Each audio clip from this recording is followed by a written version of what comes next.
Hey everyone, welcome back to my channel. It's your girl T and I'm back again with another video. It had been a minute, honestly. It's been a minute since I uploaded.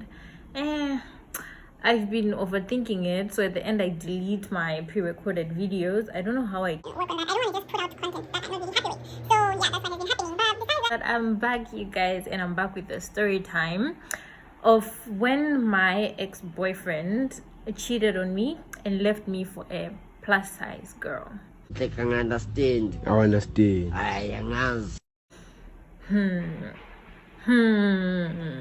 And this story is such a cliche because let's start from the fact that I was just in first year. I was in a new country and voila, I decided, oh, it was a Nigerian guy.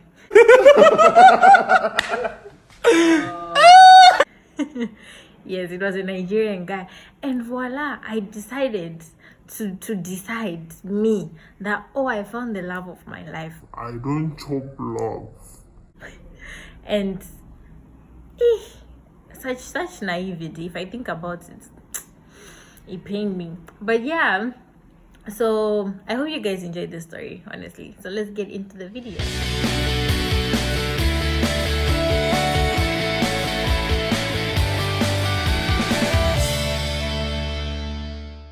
Starting off how we met. I met this guy in tech. I was at KNUST, right? First year, those early stages of first year. And this guy was literally my neighbor.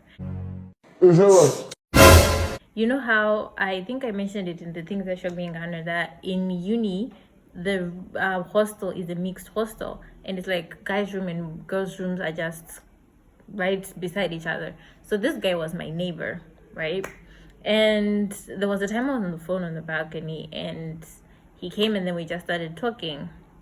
He was like, oh, I heard your accent, where are you from, blah blah blah. I think that was the most thing that people used to like pick up, like, oh, your accent, where are you from? That was the first thing. And we just started talking and we started hanging out, watching movies, you know, that type of thing. And it got to texting and he was like, oh, I like you. Took me out on a date and it was cute, like for a first year girl who had just left home.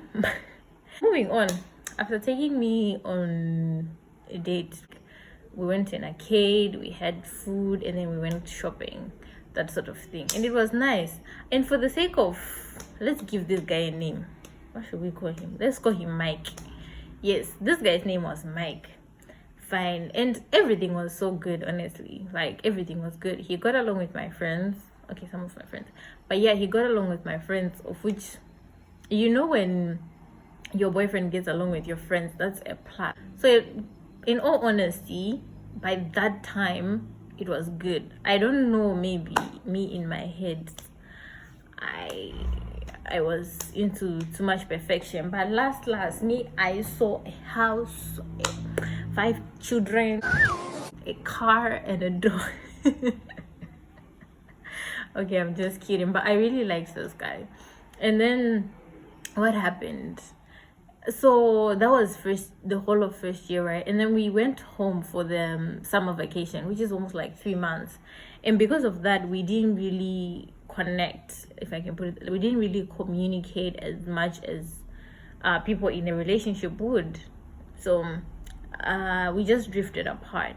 But me, in my small mind, I was like, oh, it's just because of the distance and we've not talked, but the time that we are back in the same setting, everything is going to be back to normal, right? Kidding. I was kidding myself. Because the moment that we reopened,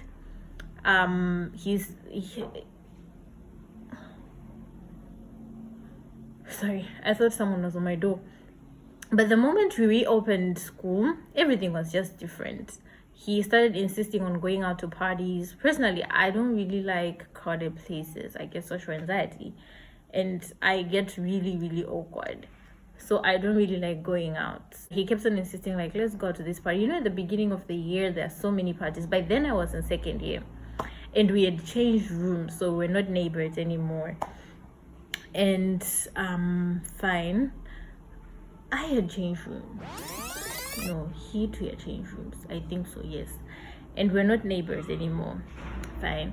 So I think at the end of the day, it was just off, and it's not the same vibe, like something is off. And then he just started being shady with his phone. This guy could literally leave his phone in my room for the whole day, like just leave it there. For me, I don't go through nobody's phone because translation, you find what you're looking for all the time. You find what you're looking for. If it's not, it's something. So I didn't bother. But then it's like, that comfort that, so he doesn't really care what's going on his phone. But now second year, he started being shady on his phone. Mike would pick calls outside, and then it just started getting, all those weird things in a relationship. So it's like, at the back of your mind that I think this one is gone. But because of benefit of doubt, I didn't want to cut him, like, this is not working anymore, let's end things. I didn't want to do that because of benefit of doubt. Like, maybe I'm just overthinking it, maybe I'm just overreacting. If you're watching this, sis, the moment you start thinking about cutting him off, cut it, please, I beg. Because at the end of the day, the same things that you wanted to leave are going to keep happening, and you still want to leave. And then after some time, he started hanging out with some girls. I think it was like 2 doors. Yes. Yes, 2, 1, 2, 3 doors from my room, like from the new room I had gotten. And you're calling someone and they're outside chatting with those girls and they're not picking. You're texting him, he's not replying. And he would come to my room whenever he feels like it, like, I'm here to hang out. But the moment he comes, he's on his phone. I think as time went on, I noticed him started getting close to this other girl. We're going to name her Jane. Yes, he started getting close to Jane.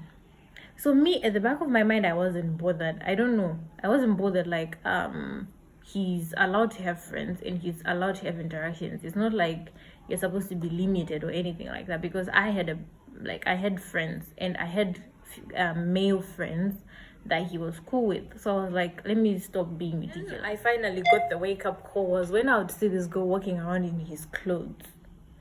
I'm like, so you people have reached the level of sharing clothes. And the funny thing, when those things happen, you start looking in your wardrobe and there's not even one hoodie, one shirt, nothing. You don't have anything from him, but this girl is walking around in his clothes. Okay. He pay you. And there was this time I was venting to my friend about Mike, and someone else in the room heard, and they told me that, Mike and Jane, they've been spending nights together, they've been doing sleepovers, and literally they are actually dating. And me, I was like, but with the way I know Mike, he won't go to date someone without breaking up with me first. That doesn't even make it make sense. See, sis, and her small mind. And after all of these things that were happening, I couldn't see it. Fine. And then the guy was like, I wouldn't lie to you because I used to patch in his room, but because of how they are now, I can't stay there anymore. And then me, I was like, maybe he's just bitter he can't sleep there anymore. But truth is, it was happening. And then there was this day, it was so early in the morning, and I saw him and the girl on the balcony. And then I was like, it's too early for you to be talking to someone on the balcony. Like, I've come from my room, you've come from you, and we're gisting. It's not possible. That's when 2 and 2 was making 4. Fine. I bawled my eyes out. I think I went to a friend in complex. I was just crying. I couldn't talk. I was just crying. I think, that was a literal heartbreak. Because when in my head I was like, this guy is a year ahead of me. I didn't say that. He was a year ahead of me. So if he leaves after, I'll be in 3rd year. I'll be going to final year when he leaves. I'll be fine. But then I didn't consider his end. Like, was this something of a long run for him? Fine. So by then, sis did what any sis would do. I hit somebody up. Let's just stop it as somebody up. I hit somebody up and they came to get me and I went drinking. Yeah, not my proud moment, but I went out drinking. And when I came back, I went back to the friend's room, the guy. And we're just there. I remember because they had to carry me to my room. By then I had moved to a different hostel, yeah. I sobered up. And we were not talking. We just stopped talking. That's the truth. That was the worst part. Like, things were not properly ended. And I would see him with this girl. And I would be like, so is something wrong with me? Am I supposed to eat more? Am I supposed to grow bigger? Like, I need more flesh. And I am such a small human being. Like, people still mistake me for a 20-year-old. Like, are you done with A level? If now imagine in first year, now I look like this. Now imagine in first year what I look like. So it made up so many insecurities, and it's like every time I would cry. But then I realized that this guy he doesn't care, and he lacked the maturity to actually break up with me, but rather started being a dick for me to be like, oh, I'm done. I don't know why you people do that thing. Me, I don't get it. Like, if you're done with me, say, oh, our time together was good, but I think we should just go our separate ways. How difficult is that? How hard is that? But you'd rather give me negative vibes until I pick up on it and then decide to break up with you. It's not cool. It's not cool. Stop it. You stop it. Stop it. Emotional damage. I think later on he came to my room. The nerve of this Mr. Man. He came to my room and he was like, so I think you need space to, like, let's just get space to breathe and then we'll come back together later. Guys, I was given involuntary space. I didn't ask for space, but space was given to me. Like, sis, you need space. Hey. And then I think for me personally, the moment that people in a relationship decide to be like, oh, I need space, that's like technically what can I call it? That's technically a breakup. Like, we're just practicing breakup, because after a break, probably I've gotten used to living without you. I've gotten used to you not texting me. I've gotten used to not seeing you. It's like, as soon as you adjust to someone's absence, how do you now deal with having them back in your life? Especially if you had issues before. I don't know if you get it. Like, if you had issues with the person before and you decide to take a break, if I had just to leave him without you, that's it. Because the hardest thing about leaving a relationship is the thought that, what am I going to do without them? What's my life going to look like without them? So as soon as you give me space, that's it.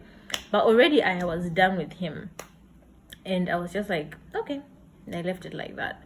And then he still paraded himself around with the Gosha. Seriously, what the fuck are you doing? Like, they were going up and down. You know those moments when you feel like it's like they are slapping you in the face, like in your face, bitch, in your face. That's technically what was happening, but I got used to it because now I was in a different hostel, so it wasn't so bad. And last I got over him. Nobody ever talks about how hard it is to deal with your boyfriend leaving you for someone entirely different from you. I think that's even what hurt the most. And to be honest, I ain't seen nothing on this page. I ain't seen nothing, because I was just there like, no, I'm small, but look at me. I know, hey, quite funny a lot, but no, guys. You know that I know a lot of females can relate. Like, you know when he cheats on you with someone, but you're like, if it's some girl B, you understand, like, oh, I get you, like, I understand. But this girl, I didn't get it. But now the thing that happened is I didn't deal with it properly. I didn't handle it the way I should have handled it. As I said earlier, I went out drinking the first time I found out, and I think that was the the beginning of the end, honestly. Guys, I don't know if that story time came out how I wanted it to, or how you would enjoy it, but I really hope you enjoyed this video, and I really hope you liked it. Leave your comments down below. Let's have a chat, let's have a gist. And oh my god, I appreciate you guys so much who DM me on my Instagram with feedback, with suggestions, and most of you suggested that I do vlogs of places in Accra. But truth is, I want to do it, I just don't have the time, because I have classes almost every Day from 7 a.m. to 8 p.m. And it's like my academic schedule is just so hectic. like, but vlogging outside is different from a sit-down video. I don't know if that makes sense, but yeah, I am going to try my best to start doing vlogs. And today, let's celebrate 200 plus subscribers. Oh my god, we are growing, the team is growing, and I am so happy about that. And thank you guys so much for subscribing, and thank you for watching this video. See you guys in my next video.